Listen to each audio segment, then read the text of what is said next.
বন্ধুরা, দুপুরে আজকে একটু ডিম ভর্তা করতেছি। যখন খাওয়ার কিছু থাকে না তখন একটু ডিম ভর্তা করে খেয়ে নিই।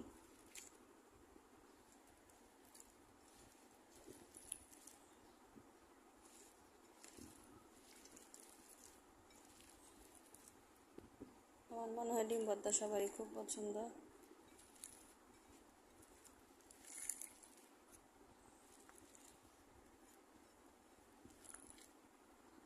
হয়ে গেল আমার ডিম ভর্তা। বন্ধুরা, দুপুরে আজকে একটু ডিম ভর্তা করতেছি।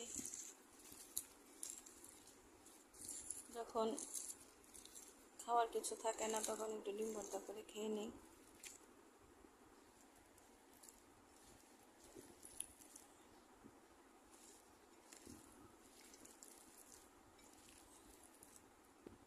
আমার মনে হয় ডিম ভর্তা সবারই খুব পছন্দ।